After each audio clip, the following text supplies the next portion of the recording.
You've got almost every major stakeholder here: Washington, Tehran, Europe, the Gulf states.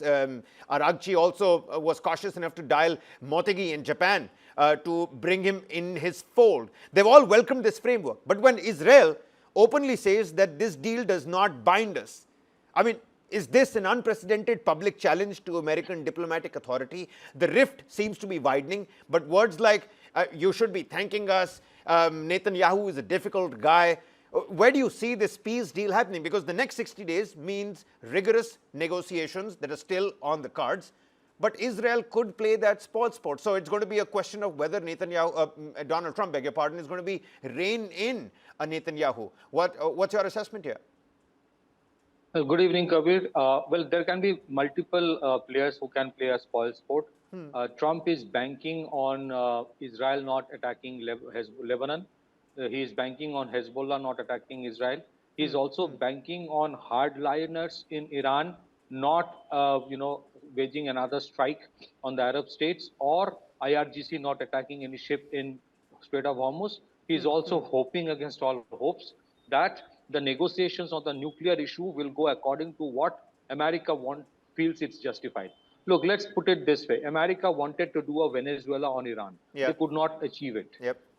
Because Iran is a different country. It has a formidable arsenal. It has a strategic depth. So because they could not do it, I think somewhere, Trump administration was looking for an exit route because the midterm elections are coming. Inflation is becoming a very big problem within the United States. His own ratings have actually nosedived. So he was looking for some kind of an exit route. I think a lot of countries here feel shortchanged. It's not just the Israelis.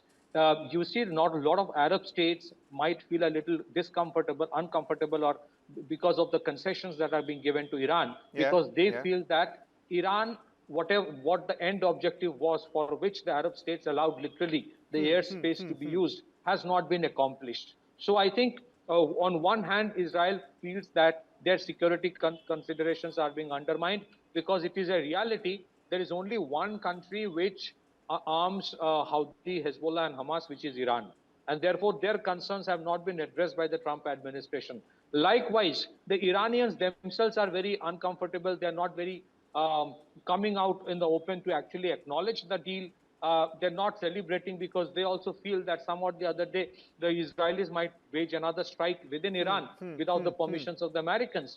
And again, if the Iranians do not get the kind of concessions they feel they should get, then they feel that this entire negotiation or ceasefire will be a useless thing. For example, the Iranians would want that Iran should be allowed to come out of the sanctions and be a player in the international oil market.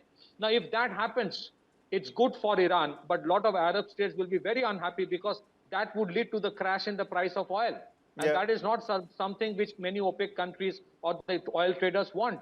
Secondly, if Iran wants to be part of the India, Middle East, Europe economic corridor, backed by the European countries, and if America does not allow that to happen, then what happens next? Third, there is an institutional knowledge that Iran already has so far as enriching of uranium is concerned. The core issue is about the 440 kilograms of enriched uranium. Iran will not want to give it back. And that's where the problem arises. There is another issue, last but not the least. Within Iran, the biggest mistake the Americans and the Israelis did is by assassinating their supreme commander. So today, you do not have one single unitary supreme commander within Iran. They have a mosaic structure of leadership where you have multiple power points, power centers. So one side may agree to the ceasefire, one other side may not agree. They feel that why should we give the concession to the Americans? No, you're right.